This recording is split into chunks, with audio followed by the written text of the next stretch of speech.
Muy buenas tardes a todos los que están conectados en directo y que sería hermano Héctor, la hermana Orfa, la Benito por allá sur, y buenas tardes a todos los que lo van a ver, o buenas noches, los que lo van a ver en diferido. Eh, Lamentablemente ahora tenemos que hacerlo así porque tuvimos problemas con YouTube, nos bloquearon el canal y lo estamos haciendo de esta manera en la cual esto se graba y la otra parte no, y esta parte del estudio se sube y después lo pueden revisar. Y esperamos que siga siendo motivo de bendición lo que estamos estudiando. Bien, hemos estado estudiando la actitud del creyente referente a la segunda venida de Cristo. ¿Cierto? Dijimos en la primera sesión, cuando empezamos a estudiar este tema, que era absurdo ponerse a sacar cuentas, a tratar de decir esto va a ocurrir en tal fecha, en tal periodo, en tal año. Eso es un absurdo. Jesús dijo que el único que lo sabía era el Padre. Así que cuando siempre ustedes vean, yo dije, cuando vean que alguien dice Jesús va a llegar en tal fecha, está mintiendo, está mintiendo. Ya no hay que creer. Así que lo importante ha sido la actitud. Y vimos entonces que Jesús se refiere al tema con tres parábolas que están ahí en Mateo 25. Y dijimos que las tres parábolas son un continuo, es decir, no es que nuestra Biblia está dividida en capítulos, entonces el capítulo como que la termina y empieza, no, son toda una continuación. Entonces empezamos estudiando y vimos la parábola de los dos siervos, ¿no es cierto? El siervo bueno y el siervo malo, que tenía una enseñanza. Después vimos la parábola de las 10 vírgenes, que también tenía un sentido. Y la tercera y última parábola que vamos a ver hoy día en esta cadena de lecciones es la parábola de los talentos, que también es muy conocida y muy estudiada en el mundo cristiano. A diferencia de la parábola del buen samaritano, que es muy conocida en el mundo cristiano y es muy conocida en el mundo de los no creyentes. Es una parábola que ha trascendido la Biblia, por así decirlo. En cambio, la parábola de los talentos está más conceñida al mundo cristiano, ahí es donde las estudiamos. Y las tres parábolas, hemos dicho, que estudiamos buscan darnos una comprensión de lo que significa ser fiel, de lo que significa ser fiel mientras esperamos el retorno de Cristo. Eso es lo que espera el mundo cristiano, el retorno de Cristo. Entonces vimos que en la parábola dos siervos, de los dos siervos, se elogia la virtud del expectante velar, de estar siempre esperando, siempre estar atento, a velar. En la parábola de las 10 vírgenes se elogia la paciente espera por él, ¿no es cierto? Cuando el novio llega ya pasada la medianoche y explicamos las bodas judías, el proceso que tenía, las tres etapas, y ahí lo que se potencia es la paciente espera. Y lo que vamos a estudiar hoy día, la parábola de los talentos, es un recordatorio de que debemos seguir trabajando en forma muy diligente, mientras le esperamos, trabajar mientras le esperamos. Y hay un contraste muy marcado, con aquellos que abandonan todo y se esconden o se encierran a esperar el retorno. Ustedes saben que la historia nos muestra que cada cierto tiempo grupos creyentes, de personas muy creyentes y crédulas, aparecía un visionario a decirle, he descubierto cuando llega Cristo, y lograba convencer a esas personas. Estas personas terminaban finalmente, abandonaban sus trabajos, vendían sus casas, vendían todos sus bienes y se iban a ir a una comunidad, encerrados en una parte o aislados en un cerro, cerca de un río, a esperar el retorno de Cristo, y finalmente cuando llegaba el día y la hora no pasaba absolutamente nada. Y lo que eso generaba era, por un lado, dos situaciones. Por un lado, era la profunda decepción de estas personas de que Cristo no había llegado, y por otro lado, que se reían de ellos, entonces eran desacreditados. Entonces es ridículo eso no debe hacerse. ¿Ya? Y volvemos a insistir en el punto, nadie te va a decir cuándo Jesús va a llegar. Entonces hay un contraste, digo yo, muy marcado entre aquellos que abandonan todo y se esconden versus el creyente fiel que sigue trabajando y sigue planificando con la vista puesta en el futuro. Y hay que entender que planificar con cuidado no es antagónico a vivir por fe, ¿ya? Y aquí uno tiene que acordarse eh, lo que Jesús dice ahí en Lucas 14. Lo vamos a leer. Lucas 14, versículos 28 y 30, cuando dice: ¿Quién de vosotros, queriendo edificar una torre, no se sienta primero y calcula los gastos, a ver si tiene lo que necesita para acabarla? No sea que después que haya puesto el cimiento y no pueda acabarla, todos los que vean comiencen a hacer burla de él. Jesús elogia, elogia el hecho de planificar, hacer un plan, de calcular, y así debe ser en nuestras vidas. No podemos pensar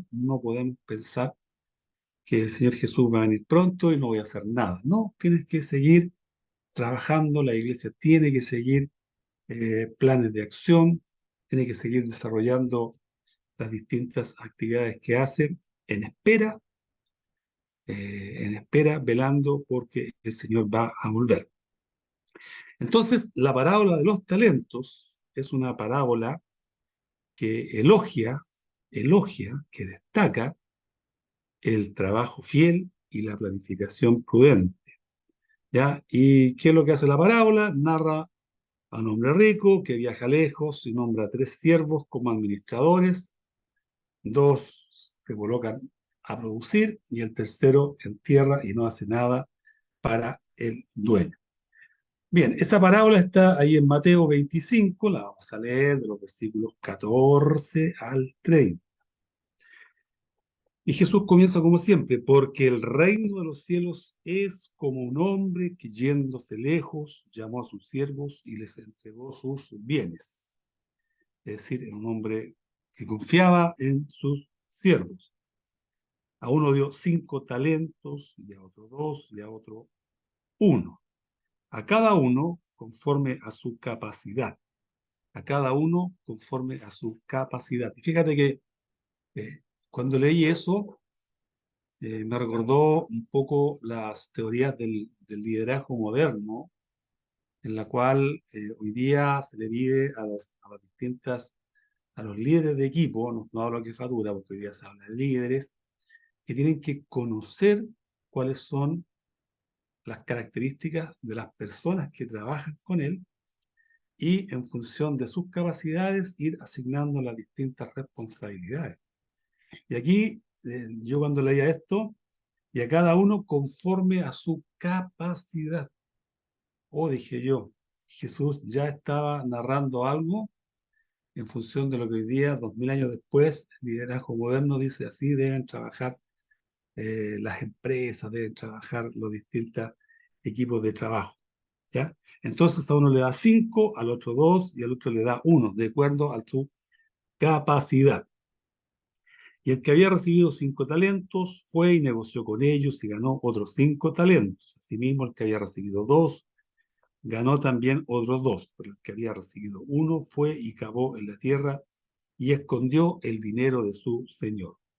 Después de mucho tiempo, vino el señor de aquellos siervos y arregló cuentas con ellos. Y llegando el que había recibido 5 talentos, trajo otros 5 talentos, diciendo, Señor, 5 talentos me entregaste, aquí tienes, he ganado otros 5 talentos sobre ellos. Y aquí aparece una de las expresiones que a mí, Carlos Alegría, me gusta mucho. Y su señor le dijo, bien, buen siervo y fiel, que es a lo que todos los cristianos, cada uno de nosotros, debiésemos esperar a escuchar, ¿no es cierto? Que se nos diga, bien, buen siervo y fiel, sobre poco has sido fiel, sobre mucho te pondré, entra en el gozo de tu Señor. Jesús está destacando la fidelidad, destacando la fidelidad. Llegando también el que había recibido 2 talentos, dijo, Señor, 2 talentos me entregaste, aquí tienes, he ganado otros 2 talentos sobre ellos. Y se repite, su señor le dijo, bien, buen siervo y fiel, sobre poco has sido fiel, sobre mucho te pondré, entra en el gozo de tu señor. Exactamente lo mismo que recibe el que obtuvo 5. Pero llegando también el que había recibido 1 talento, dijo, Señor, te conocía que eres hombre duro, que ciego donde no sembraste, y recoge donde no esparciste. Por lo cual tuve miedo, y fui y escondí tu talento en la tierra, aquí tienes lo que es tuyo. Respondiendo su señor le dijo, siervo malo y negligente. ¿Sabías que siembro, que ciego donde no siembro y que recojo donde no esparcí? Por lo tanto, debías haber dado mi dinero a los banqueros y al venir hubiera yo recibido lo que es mío con los intereses. Quitadle pues el talento y dadlo al que tiene 10 talentos, porque al que tiene le será dado y tendrá más, y al que no tiene, aún lo que tiene le será quitado. Y el siervo inútil, echadle las tinieblas de afuera, allí será el lloro y el crujir de dientes. Esa es, ¿no es cierto?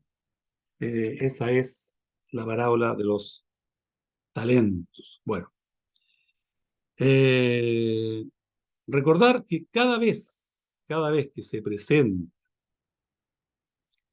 el tema de la venida del Señor, las escrituras nos animan a estar atentos y expectantes.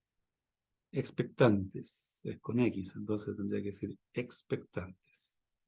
Aunque también según algunos dicen expectante, viene de expectativa, pero en el fondo la idea es la misma, estar atento, expectante. Y aquí, en esta parábola, recuerda es que mientras esperamos, debemos estar preparados para ese día, trabajando fielmente para el Maestro. Las otras 2 parábolas que ya estudiamos, la de los 2 siervos y la de las 10 vírgenes, mostraron que la expectativa debe ser con paciencia, con paciencia.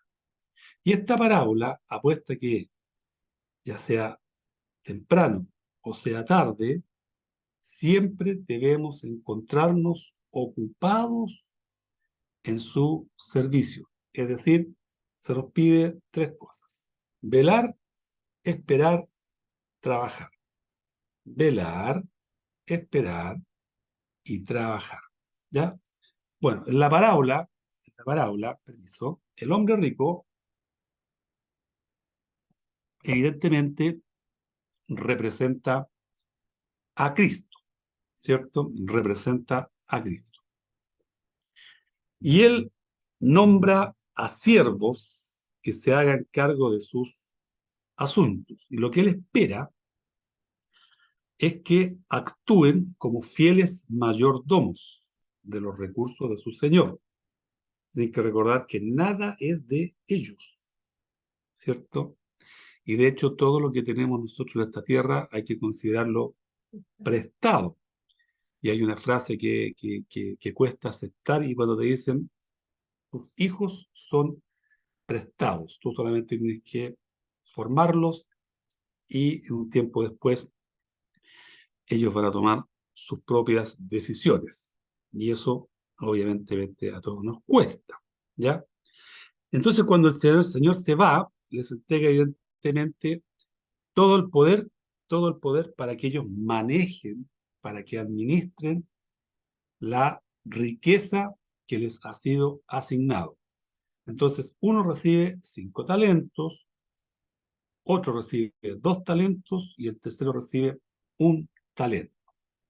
Bueno, 1 talento no era una moneda, no es que sea una moneda, no era una moneda, sino que era una unidad de peso bastante grande. Por ejemplo, para los griegos, un talento pesaba cerca de 25 kilos. 25 kilos. Y para los romanos, el talento estaba cerca de los 30 kilos. Cerca de los 30 kilos. Por lo tanto, un talento podía ser de oro o de plata. Es como que yo tenía mucho oro, lo fundía en un rectángulo y cerca de 25 kilos y le entregaba a esa persona, por así decirlo, ahí tienes, 25 kilos de oro, kilos de oro. En Chile, hoy día eh, eh, un kilo, o sea, un gramo de oro hoy día está a 56.000 pesos, un gramo de oro. 100 gramos serían 5.600.000, 1.000 gramos serían 56.260.000 pesos. Si tú multiplicas los 56 millones por 25 veces, vas a llegar a 1.064, 1.065 millones. Entonces, imagínate lo que significa que te entreguen 25 kilos de oro. Era una fortuna inmensa, ¿ya? Era una fortuna inmensa. O sea, tú te das cuenta, no era cualquier cosa, no era cualquier cosa. Entonces, repito, lo interesante es que a cada uno se le da de acuerdo a su carácter, la responsabilidad, ¿cierto? Uno recibió 5, 2 y 1. No fue equitativo, es decir, no se le dio a cada uno, ahí tienes 2, 2, 2. No, no actuó así, ¿ya? Sino que el Señor, como conocía a sus siervos, este, que seguramente era confiable y extremadamente hábil, y tenía ciertas características como persona, el Señor decide darle 5 talentos. Le dio una tremenda responsabilidad. ¿Ya? Al segundo, que también era confiable para él, le entrega 2 talentos. Tenía menos habilidades. ¿Ya? Tenía menos habilidades. Y el tercero, el que recibe un talento, el Señor también confía en él, pero como tenía pocas habilidades, le entrega un talento. Entonces nosotros vemos que 2 de 3, ¿qué es lo que hicieron? Se pusieron a trabajar fielmente y cumplieron con su deber. Es decir, se aplicaron con la responsabilidad que tenían sin saber, sin saber cuánto tiempo tenían. El Señor les dijo, yo voy a volver, trabaja esto, administra esto. No le dijo, yo voy a volver en 30 días, yo voy a volver en un año, yo voy a volver en 10 años, sino que le dijo, administralo y sé responsable. Entonces, ¿qué es lo que hicieron ellos? Evidentemente, trabajaron, negociaron, invirtieron y duplican el valor de los recursos que les habían sido confiados, ¿ya? El confiado. Y cuando tú tienes una responsabilidad, o eres fiel o eres infiel, ¿cierto? Entonces, cuando a ti te vas viendo, te van dando más responsabilidades. Yo conozco una persona que empezó a trabajar en una empresa y él no se dio cuenta, pero sus superiores, sus jefaturas, vieron en él ciertas características y le fueron asignando pequeñas responsabilidades. Y fueron viendo que este hombre respondía y cada vez que le asignaban más responsabilidades, más les iba respondiendo. Y había otros que tenían más antigüedad que él, pero que no eran diligentes y fueron quedando en un segundo plano y este hombre fue adquiriendo más responsabilidades. ¿Por qué? Porque era confiable y respondía a la confianza que le entregaba, ¿ya? Y esto es exactamente lo mismo con estos hombres. Fueron extremadamente responsables con lo que habían recibido, fueron fieles. Pero vamos a fijarnos ahora en el tercer hombre. En el tercer hombre, literalmente, literalmente no hizo nada, no hizo nada, sino que fue y tomó la decisión más fácil, que fue de enterrar, esconder bajo tierra el dinero que le había sido asignado. Entonces, ¿qué es lo que hace? Él, mientras los otros trabajaban, él no trabaja el dinero.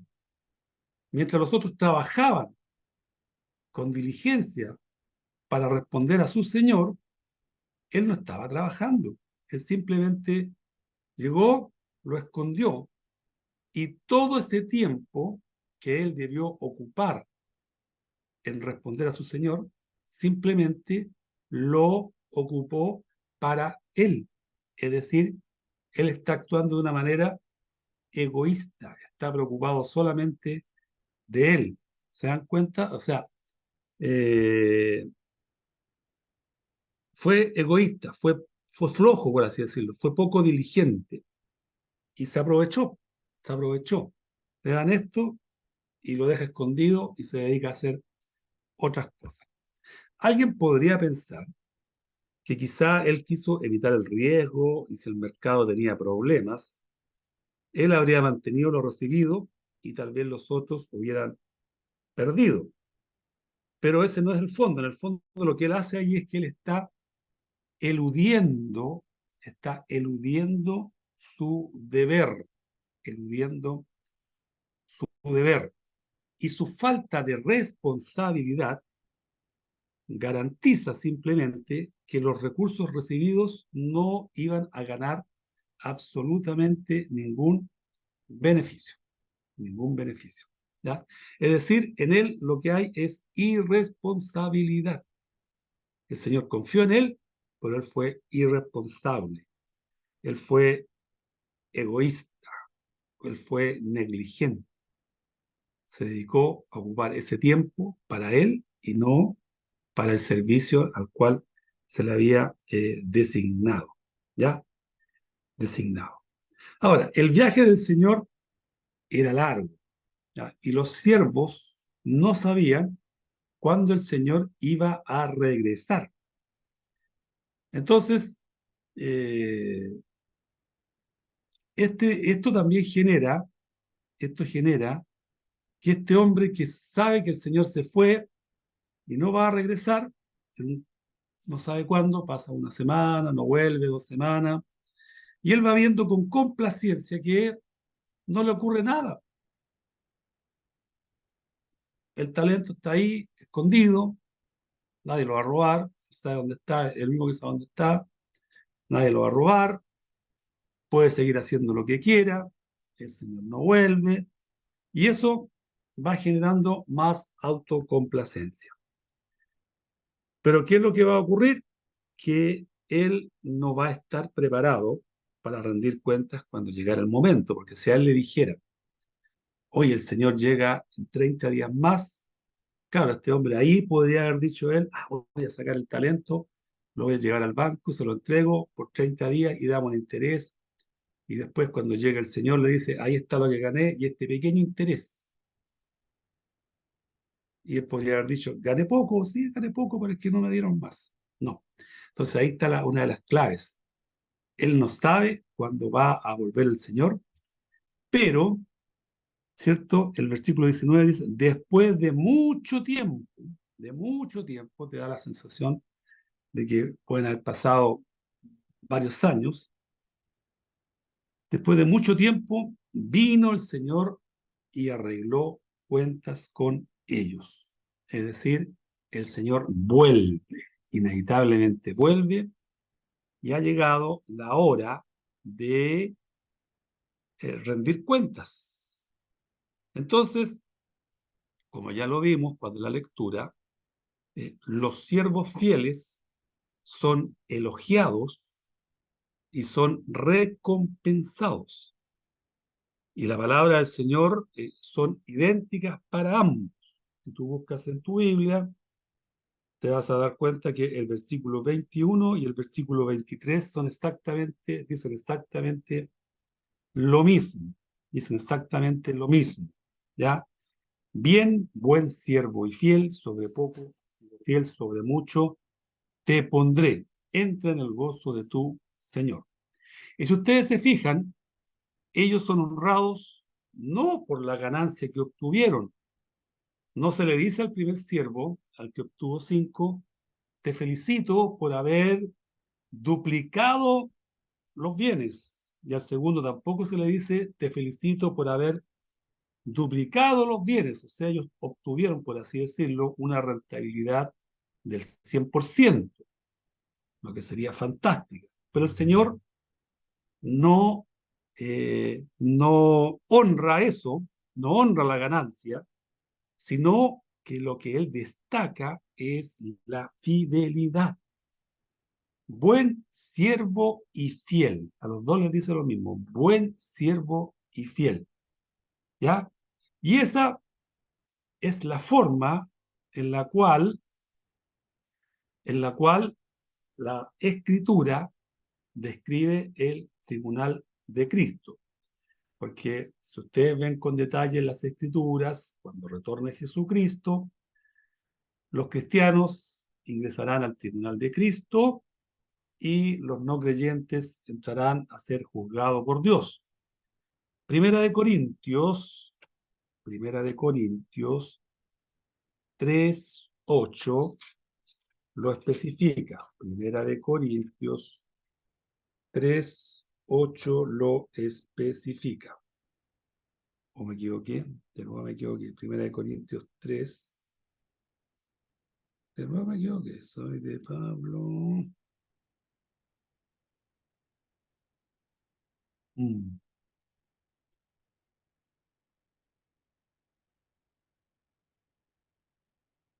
Me equivoqué nuevamente. Bueno, qué Dios, qué terrible. Eh, sí, voy a hacer otro detalle. Tará, Ya, y no es al 18. Bueno, sigo adelante. Pero ahí se nos dice que cada uno, en ese texto, lo podría buscar, pero a ver si más lo busco.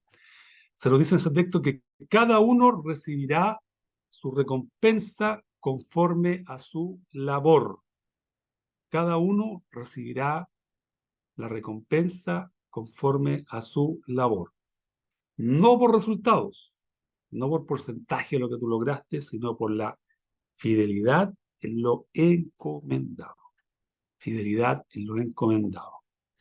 Entonces, los siervos fieles reciben, dice ahí, entra en el gozo de tu Señor, ya entra en el gozo de su terror. Y aquí hay que recordar que el cielo no va a ser un lugar aburrido, ¿no es cierto? La caricatura hoy día nos pinta que las personas se van al cielo, le pasan una especie de arpa y va a estar todo el día en nubes tocando. Eso es una caricatura. Eso no va a ser así, sino que el cielo no es un lugar que algunos piensan, pucha, ¿qué vamos a hacer ahí eternamente? No vamos a hacer nada. No, sino que va a ser un lugar de exaltación, de honor, de una comunión eterna con Cristo, una comunión eterna con Cristo. Es como a veces yo pienso que todos a veces hemos estado reunidos con alguna persona o en un grupo y estamos tan dichosos, disfrutando, y no queremos que nunca se acabe. Sentimos que el tiempo se nos hizo nada y lo hemos pasado tan bien, hemos disfrutado. Eso va a ser, es una parte de lo que va a hacer, ¿ya? Y en Cristo, varias veces en su palabra, nos recalca eso. Mira, busca en Lucas, capítulo 12, Lucas capítulo 12, versículos 35 y 37. Dice así. Estad ceñidos vuestros lomos y vuestras lámparas encendidas. Y vosotros sed semejantes a hombres que aguardan a que su señor regrese de las bodas, para que cuando llegue y llame, le abran enseguida. Bienaventurados aquellos siervos a los cuales su señor, cuando venga, halle velando. De cierto os digo que se ceñirá y hará que se sienten a la mesa y vendrá a servirles. Participarán en la mesa. En el 44 del mismo Lucas. En verdad os digo que le pondrá sobre todos sus bienes. Lucas 19, versículos 17 y 19. Versículo 19, Lucas 19, 17 hasta el 19. Él les dijo, está bien, buen siervo, por cuanto en lo poco has sido fiel, tendrás autoridad sobre 10 ciudades. Vino otro diciendo, Señor, tu mina ha producido 5 minas. Y también dijo esto, tú también sé sobre 5 ciudades. Y Juan 12:26, Juan 12:26, Juan 12:26, Juan 12:26 está el mismo concepto, 12:26. Si alguno me sirve, sígame, y donde yo estuviere, allí también estará mi servidor. Si alguno me sirviere, mi Padre le honrará. Entonces, si tú te das cuenta, son versículos en los cuales Jesús nos recuerda que en el reino de los cielos habrá gozo, habrá alegría, habrá responsabilidades, habrá reconocimiento. Bien, entonces ya vimos cómo le fue a los dos siervos que habían sido fieles, ¿cierto? Fueron destacados, fueron galardonados. El siervo inútil, volvemos a Mateo 25. El siervo inútil hace algo que es tan humano, y es que intenta desviar el juicio que se merecía. Él afirma que tuve miedo, dice, tuve miedo, tuve temor, y como sabía que tú eres de tal forma, yo no quise hacer nada. O sea, no, en el fondo es como que le dice, tú eres tan duro, tú eres tan miedo, o sea, te tuve tanto miedo, trata como de transmitirle que su falta de responsabilidad, su falta de fidelidad es culpa tuya, le dice, es como culpa tuya. Entonces, el dueño le dice que si él sabía que era estricto, lo peor que hizo fue esconder lo recibido. Pero el problema real, como ya lo vimos, fue la flojera del siervo infiel, fue la, la desidia, buena palabra, la desidia, la infidelidad, y en el fondo lo que él hizo fue perderle el temor al Señor. No vuelve nunca, no vuelve nunca. Le perdió el respeto al Señor y se dedicó a ocupar el tiempo que le había sido asignado para servir al Señor, ocuparlo para él. Fue egoísta y trata de, ¿cierto?, echarle la culpa al Señor diciéndole, no, tú tienes la culpa. Pero aquí Jesús nuevamente ocupa un lenguaje bastante fuerte, y nuevamente evoca, como ya lo hemos dicho en otras lecciones, el concepto de que el infierno es un lugar de oscuridad, tinieblas, lloro y crujir de dientes. Dice, ahí echadlo. El siervo inútil representa a un incrédulo, a uno que se le dijo, mira, este es el Evangelio, este es Cristo, lo que tú tienes que hacer es creer, aceptarlo y vivir una vida de tal forma.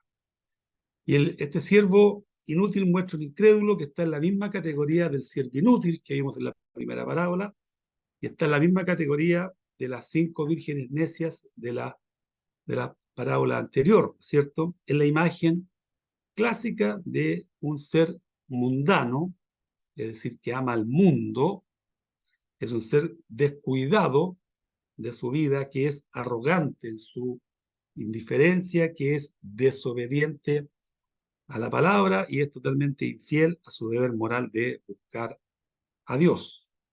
Y en un momento es sorprendido sin estar preparado.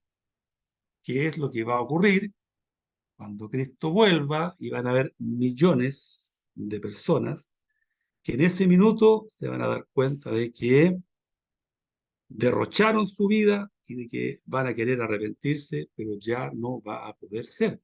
América, cuando comenzó, ¿cierto? Señaló que estábamos esperando el retorno del Señor, pero ya no va a ser un retorno como la primera vez. La primera vez que Cristo vino como un cordero manso para ser sacrificado.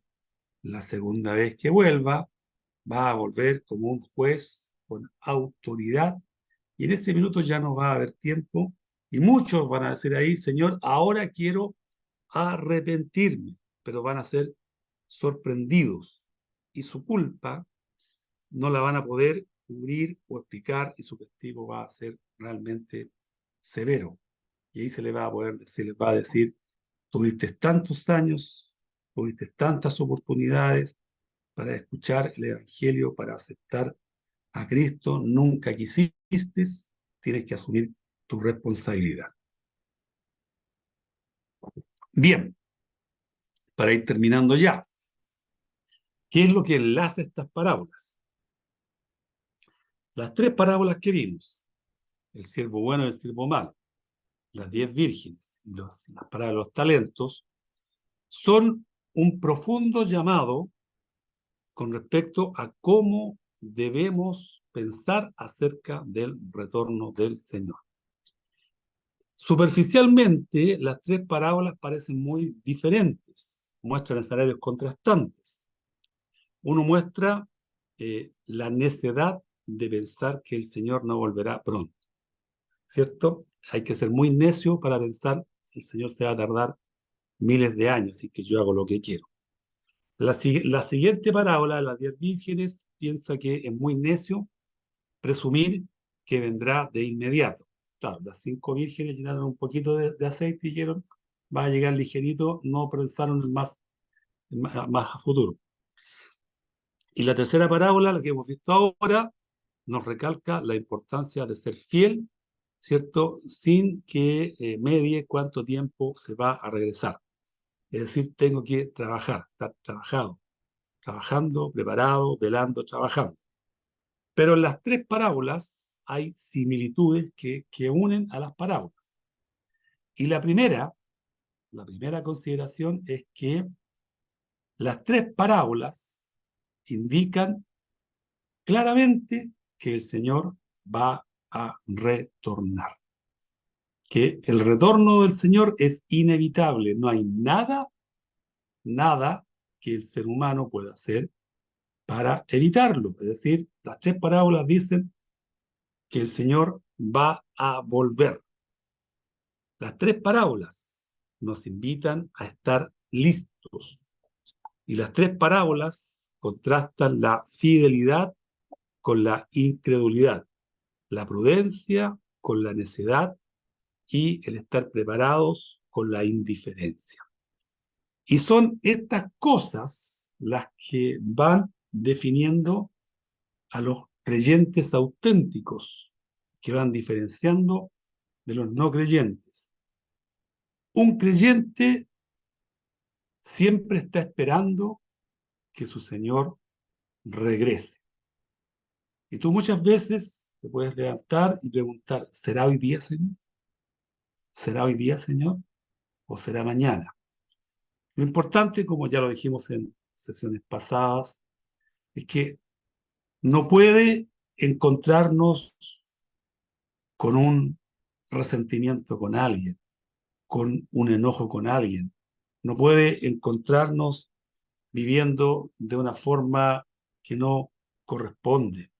Siempre hay que pensar, el Señor va a volver, ¿cierto? Los que nos antecedieron murieron esperando en el Señor y el Señor no los va a defraudar. Yo tengo esa profunda fe, ¿no es cierto? Esa profunda fe. Así va a ser. Y a lo mejor nosotros nos toca morir antes que el Señor vuelva. Bueno, el Señor tampoco nos va a defraudar. Jamás nos va a defraudar. Y las generaciones que nos siguen tienen que ir viendo y diciendo, este hermano o mis padres siempre estuvieron con la confianza de que el Señor iba a volver. ¿Ya? Eh, el Señor va a volver. Tenemos que tenerlo súper claro, súper claro. ¿Ya? Y algunos piensan que esto se refiere a, a los creyentes tibios. No, aquí se refiere al que es creyente y al que no es creyente. Por favor, busca en Mateo 12, capítulo 30, donde Jesús dice ahí algo bien sencillo. El que no es conmigo, el que no es conmigo, contra mí es. Y el que conmigo no recoge, desparrama. Entonces, aquí hay dos opciones. O estás con Jesús o estás contra Jesús. Porque si no estás con Jesús, quiere decir que eres hijo del pecado, estás en el dominio de Satán. Si has aceptado a Cristo, estás en el dominio de Cristo, eres un servidor del Señor y estás con Cristo. Y Él lo dice, ¿estás conmigo o están en mi contra? ¿Ya? Entonces, un verdadero creyente siempre, siempre anhela encontrarse con Él, ¿cierto? ¿Te acuerdas tú que en Apocalipsis dice, ven, Señor, pronto, no, pronto, ¿qué debería ser? Parece que está en Apocalipsis 20, 21, no me acuerdo, pero debería ser lo que nosotros siempre estamos diciendo, ven, Señor, pronto. De repente pienso que podríamos siempre estar repitiendo en nuestras reuniones, al comenzar y al terminar, ¿cierto? Ven, Señor, pronto. Y el verdadero creyente tiene una real expectativa del retorno de Cristo. El Señor va a volver, el Señor va a volver. Y mientras vuelve, nosotros tenemos que recordar lo que nos dice la palabra ahí en el libro de Tito, capítulo 2, versículos 12 y 13. Dice, voy a leer del 11. Tito 2, 11 al 13. Porque la gracia de Dios se ha manifestado para salvación a todos los hombres. No está limitado solamente a algunos, a todos los hombres. Cristo está disponible para todos, enseñándonos que, renunciando a la impiedad y a los deseos mundanos, vivamos en este siglo sobria, justa y piadosamente, aguardando, ¿cierto? Aguardando o esperando, aguardando la esperanza bienaventurada y la manifestación gloriosa de nuestro gran Dios y Salvador Jesucristo. Ahí te lo dice clarito. Vivamos esperando la manifestación gloriosa de nuestro Señor Jesucristo. Las tres parábolas nos han dado, ¿cierto?, una enseñanza clara. No sabemos, no sabemos cuándo vendrá el Señor. Ahí lo encontró, ¿no es cierto? Ahí está. Es Apocalipsis 22:20. El que da testimonio de estas cosas dice, ciertamente vengo en breve, dice el Señor. Amén. Sí, ven, Señor Jesús.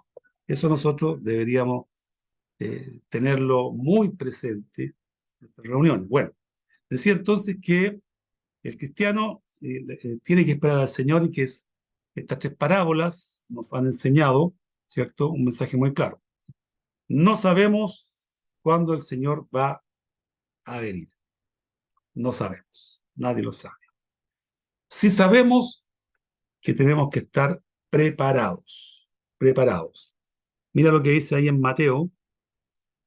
Mateo 13:35. Mateo 13:35 dice: velad, pues, porque no sabéis cuándo vendrá el Señor de la casa, si al anochecer, o a la medianoche, o al canto del gallo, o a la mañana. Y Mateo 24:44 nos dice, ¿cuál? Dice lo siguiente: por tanto, también vosotros estad preparados, porque el Hijo del Hombre vendrá a la hora que no pensáis. ¿Cierto? Entonces, en las tres parábolas hemos aprendido que el Señor va a venir, no sabemos cuándo, que nosotros tenemos que estar velando, esperando y trabajando. Que el Señor nos bendiga con esta enseñanza. Oremos, Padre, querido, amado, en el nombre de Jesús, te damos las gracias porque nos has permitido estudiar tu palabra, en la cual profundizamos una gran verdad, y es que tú vendrás y que debemos estar expectantes, esperantes. Señor, que cada vez que nos encontremos con nuestros hermanos, debiésemos decirnos, el Señor vendrá. Y nuestro hermano debería decirnos, amén, que sea pronto. Ayúdanos a tenerlo siempre presente en nuestro actuar, siempre presente en nuestra vida. En el nombre de Jesús, amén. Bien, América me pide que le diga a Ignacio, ¿tiene preparado Ignacio? Que ahora vamos a escuchar el himno. Viene otra vez, que está el número 127 de los himnos.